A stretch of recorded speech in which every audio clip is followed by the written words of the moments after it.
There is one thing that is separating you from finally living the life that you want to live. That is getting a yes from the people that matter. Now, I know because I've closed over $23 million in high ticket sales by getting people to say yes. And by the end of this video, my promise to you is that you will have my exact sales process so you can finally start closing deals and earn that sweet commission. Everything that happens in the closing process is going to happen before the call. Now, you're probably asking yourself, why is that, Dylan? I've always heard these YouTube videos with objections and tie downs and all these other tactics. Well, my challenge to you is, what are you doing before the call? Because if everyone knows what to do on the call, why do some people close more deals than other people? I'm a firm believer that this is going to be belief. Your belief in you actually closing that deal, your energy before the call, the way in which you think about sales, the way in which you think about the prospect. How prepared are you? What is your acumen about what you're talking about, the confidence that comes with knowledge? So before we even get into my closing process, I think that you have to have a undeniable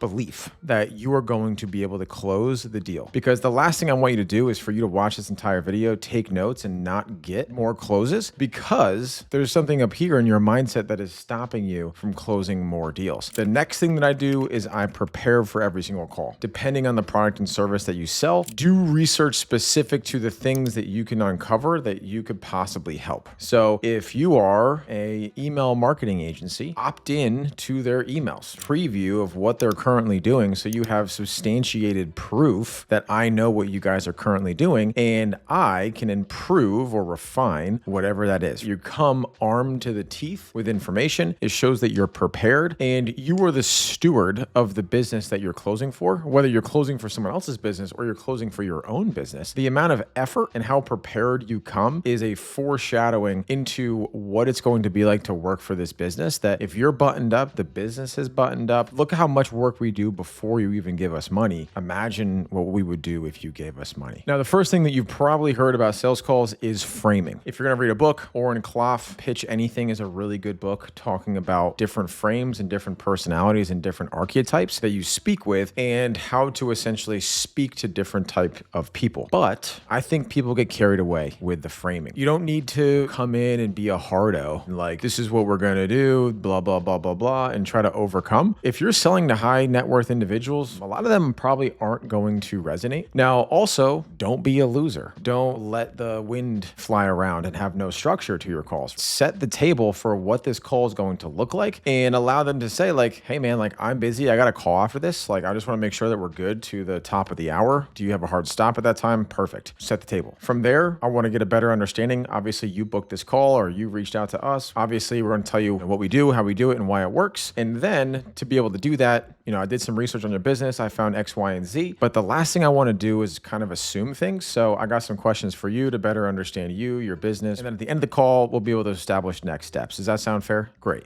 Awesome. And a key word there is, does that sound fair? Is that a fair proposition? Now, that is essentially what I do in the beginning of the calls. I'm also a very personal person. I love humans, right? I love communication. I love talking to people. I probably do a little bit more small talk, chit chat. I always ask, where are you calling in from? Little things like that kind of break the ice. You don't have to be so stoic and rigid. This is sales. Have fun. The discovery process is not a small portion of the call. A lot of people are like, okay, cool. I come into the call. I establish my frame. I then build a little bit of rapport. I ask a couple of good questions, and then I get to talk about me. Restrain yourself from that. Discovery is sales. Everything in the call is discovery. Everything that you're saying is to find new facts and uncover more information about the person and the business. So I have two discovery formats. Number one is discovering the actual problem and the desire. What is the situation? What makes it worth for you to spend money? What would make it not worth it for them? Are these just excuses? Are they rationalizing things? This is really understanding about their business, understanding the problem that their business is currently facing, as well as helping them understand the magnitude of that problem. Now, when you're dealing with B2B sales, you're still selling to a human being. You're not selling to a LLC or an S Corp or an incorporated item. You are selling to the person who is behind the business. There's still going to be emotion behind this close. So you need to understand the person and as well as the business and understand each separately. You have to understand, are the objections they have? You want the truth. What makes them want to be able able to do something like this? What makes them not want to do it? I use a discovery method called the DISCO method, D-I-S-C-O. D stands for desire, I stands for impact, S stands for story, C stands for commitment, and then the O is for the objection or the objective. Going into the desire, what is the initial desire? Everything is around emotion. Every single purchase that has ever been made, every single exchange of money has been done because of an emotion. Money is emotional. So you have to understand what is the emotion behind them wanting to solve this problem. People only do things that they want to do. You're not going to be able to force someone to do something. You're essentially just going to have to persuade them to make a decision that they already want to make, or they might be too afraid to make, but subconsciously deep down they know they want it. So what is the desire? What is their desire for booking this call? What is the problem they're looking to have solved in their business or their personal life or both? Now you got to get to the root of it. What is it? What do they actually want? What do they need? What is the pain? What is the goal of solving that pain? And then what will happen deeper throughout the call? Now, a lot of people get this wrong. They ask a question, they get an answer, and then they go, cool, that question is done. They check a box. What is my next question in my script? Oh, let me ask that question. No, don't do that. When you ask a good question and you get an answer, you have to listen. Don't wait for your time to talk. When you get that answer, ask the next logical, curious question. So if I'm going to ask, what is your current lifetime value of a client? Okay, well, on average, what is this? Okay, now I heard this information. What is the next logical thing somebody would ask? Kind of treat it like you're at a party or a get together or a networking event. You're just kind of shooting the shit with somebody and you're like, I'm like genuinely curious about this guy's business. I'm genuinely curious about who he is. Act like that. It's two humans, not B2B, it's not B2C. It's H to H, human to human. Ask questions, be curious,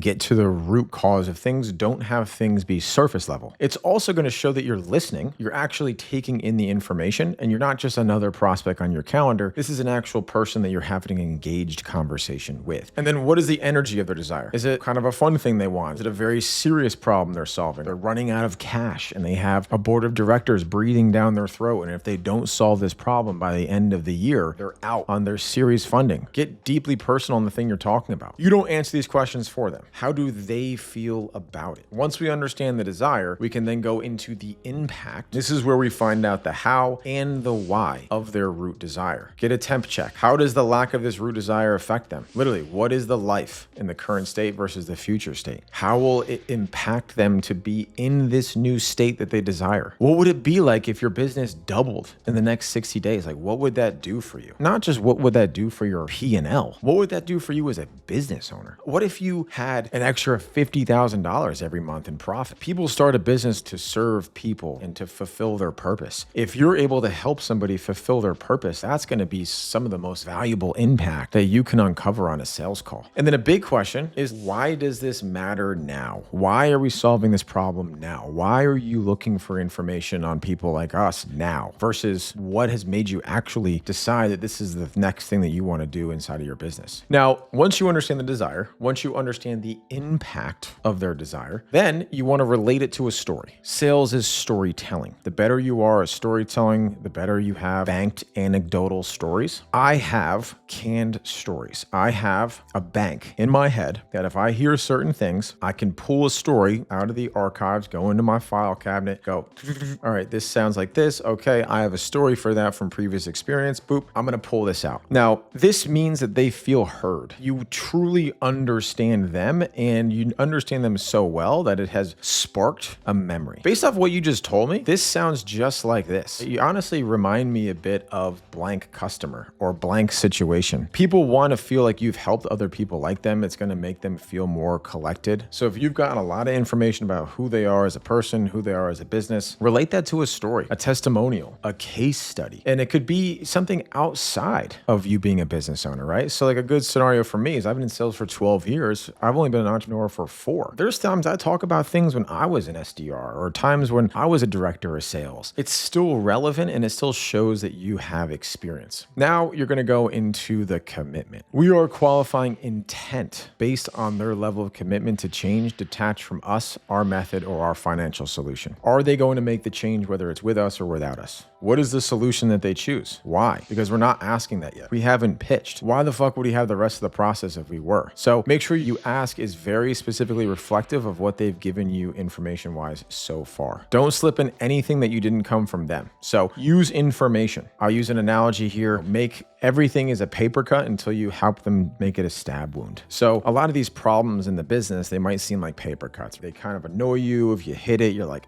but you're good. You're not going to the doctor. You're not going to urgent care with a paper cut. It's our job as salespeople to dig, open up that paper cut and make it a wound. Make them needing to seek help. And most importantly, make them feel that pain. Don't tell them that pain. That comes from questions and having them introspectively think about the things that you're asking them. So they're like, okay, well, I didn't realize that this thing was affecting me so much because Dylan's helped me paint the picture. He told me about another customer of his that had this same problem and what he was able to do to solve it created this impact in the business. Like, I didn't realize that my problem was this severe of a problem that I'm now seeking a solution very hard. And my desire and my impact is now I'm committing that this is a problem. I, Mr. Prospect, commit and acknowledge that this thing in my business or this thing in my personal life is something that I need to fix. And now the last one is going to be objections, right? This is the final part of your discovery. Now, the big part here is going to be able to concisely summarize everything that has been discussed at this point into the call. Now, this is super important. You need to have actually listened. Obviously, you take notes as a closer, right? Or as a salesperson. You have notes probably on your screen. They're on your other screen. You handwrite notes. Make sure that you've listened so well that you don't have to go back and like read the notes. Like, oh yeah, remember when you said this and then you said this and you guys are doing this? Like, you should be so engaged and present in the conversation that you already know everything that they've said and you'd be able to say things back to them in the same vernacular that they said it. If they said something that's unique or specific to their vocabulary, repeat that in the same way because that's going to resonate with them. They're like, oh, okay, like this is something that's coming from my head. This is something that's my idea, because you don't want to plant ideas in someone's head. They're not going to catch on. They're not going to take it. They're not going to trust it. They need to come up with that rationale in their own head and believe the thing. And the best way to do that is by repeating words and phrases that they've actually said verbatim. Now, once we have the discovery, once we fully understand and have done all of our due diligence, then and only then do we begin to talk about us. This right here is super important. So this is the prospect. Now, think of all of these lines coming out of the prospect as pain points. These are all different pain points that we've extracted. And by better questions, we're making these pains longer and harder. They're more apparent in their business. Now, there's some things that don't need to be extracted. These are like the major problems in their business. Now, what our job is in the pitch of our product, our service, our offering is to what I call as tie the knot. So all of these pains that we've extracted and we've worked very hard, it's only going to work. You're only going to get that yes is if you're going to be able to tie the knot. So essentially, this is going to be, let's just say, your solution. Now, our job is to connect their pains to the solution. All of these should connect and they should very easily understand and comprehend that your solution is going to be the solution to all of their problems. Oh, you said this, this, and this. This is how we solve that. This is how we do this. The better that you can formulate and help them understand that this solution is the solution to all of their problems, and they can perceive the value of your product, solution, or offering to be greater than the cost, that's where you get the yes. But first, in the pitch, we have to directly tie what we do to the things that they care about. If you just spend 20 minutes talking with somebody about a specific problem with them being able to produce qualified sales calls on the calendar, and then you go into something that has nothing to do with that, you just lost them right there. Well, why did I talk about that? Why did he ask me so many questions about that if he's not directly telling me how he's going to solve that problem? Everything should be them focused, not you focused. No one truly cares about you. No one truly cares about your business. No one truly cares about accolades, your plaques on the wall, whatever it is. All they care about is how can you and your product and your service and your company be their savior to solve all of the massive problems that you just helped them identify and feel in their business. So as a quick overview on the pitch, it needs to be very simple. Confused sheep don't buy. Decision needs to be simple. They don't care about the 27 boxes that make you unique. They only care about the specific things that they've identified, and then you can actually show them that you have a solution to that. Sell on the problem, speak to the person's desires, relate everything back to the information that you've received to be able to tie everything up into a nice bow and like a present. Hey, Mr. Prospect, we're here. You wish you met us earlier because we have all your solutions to your problems. Now that we've done that, you're able to show massive value. You're solving people's massive problems. And if you're able to logically logically and emotionally tie those problems to a dollar amount, so much easier to substantiate your pricing model. Well, Mr. Prospect, if you were able to solve this and your lifetime value of a customer is this, and we're going to be able to help you do at least this, do you have more confidence in your abilities to generate X amount of revenue? Yes. Well, for us to do that, and on average, our average client does this, our best clients do this, and our lowest tier clients do this. Now, even if you were one of our lowest tier clients, which people do not want to resonate with, you would be able to see this return on your investment. Is that okay with you? Yes. Great. You just created the container of price to value. If your value is this big in their head, perceived value, what the prospects perceive the value of your product or service and offering to be, and your price is lower from a dollar amount than the value, that's when you have a deal. The next thing is simple. You just ask, so based on everything that you just heard, Mr. Prospect, what other questions do you have? Give them the floor. Okay, well, I have this question. Okay, answer that question. Great. What other questions do you have? Blank. Okay. Now, once you've exhausted all their questions, then you just go for, are you looking to get started today? Just ask. Ask for the close. A lot of people are like, oh yeah, great. Like I'll send you a recap, follow-up email, and then,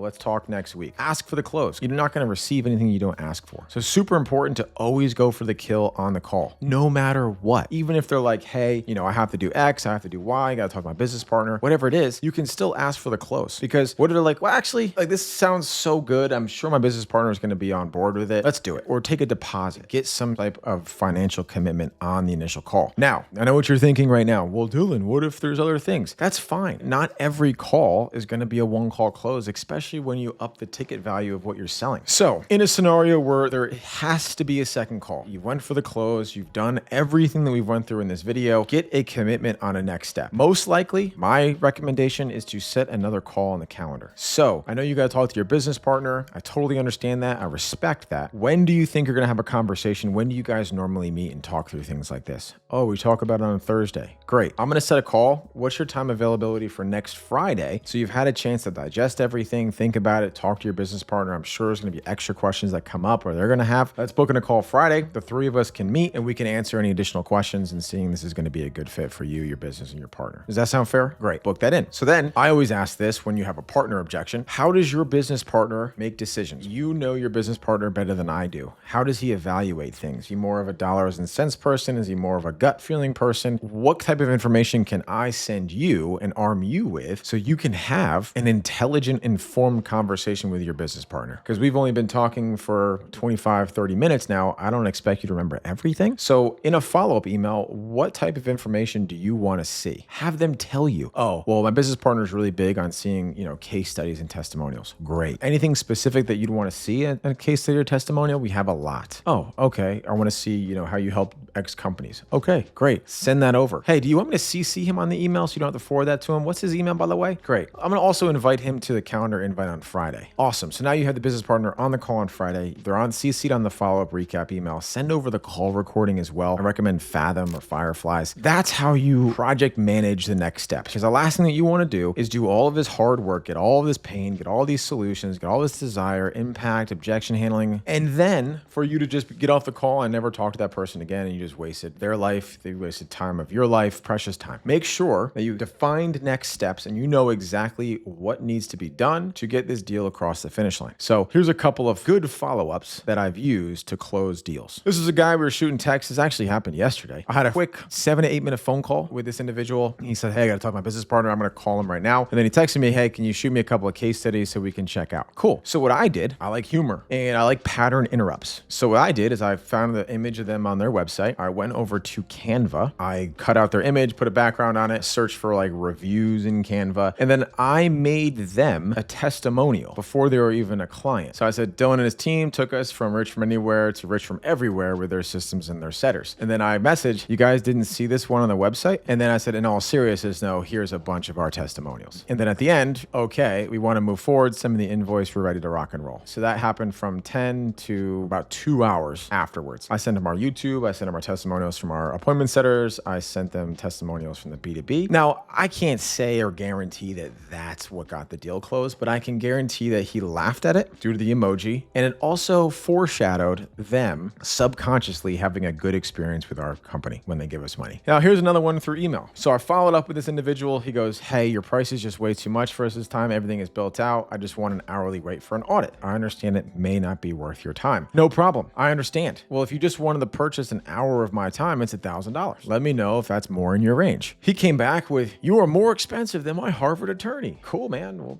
I'm not trying to be your Harvard attorney, right? I'm trying to help build your sales systems. So I said, I feel that. My business mentor charges $40,000 an hour. Now, my question to you is, do you believe that 1 hour is going to help you close at least one more deal? And now from me having good notes and listening to them on the sales call, I knew what it is that they charge, right? They do a $1,500 tax preparation. So then he goes, fuck, man, good question. Send me the invoice of $1,000, right? I'll have a list of questions for our call. We can knock it out. After we make some new money, we can circle back for your full service. This is all done via email, but it's also from me understanding this type of person and challenging. He could say, you're more expensive than my Harvard attorney. I'd be like, yeah, no problem. No harm, no foul. Great. Best of luck. I challenged it, right? Because what's the worst that could happen? The worst that could happen is I don't have a deal. I don't have a deal right here. It's closed lost. But me being a salesperson, I just want to challenge it and make him think alternatively that, hey man, yeah, $1,000 might be more than your Harvard attorney, but do you believe, based on you, if we had an hour together, that you couldn't close at least one more deal? That's $1,500. That got the deal closed. Have fun, get creative, enjoy. You get to meet wonderful, cool people. Sales has opened so many doors for me, put me in large rooms, had me work with some of the coolest people in the space. And it's all because I'm structured. I have my beliefs in order. I follow a structure on my sales calls. And after the call, I'm very diligent about following up, making sure that I'm not off people's radar. And if I'm going to lose a deal, it's not because of my lack of effort. So that was the sales process that I used to close $23 million in sales. Now, after watching this video, you're probably ready to start closing some sales. But before you do that, there's actually one more thing you can do to get ahead of 99% of other salespeople. Check out this video. It should be somewhere on the screen where I explain exactly how to get ahead of 99% of other salespeople. I will see you in the next one.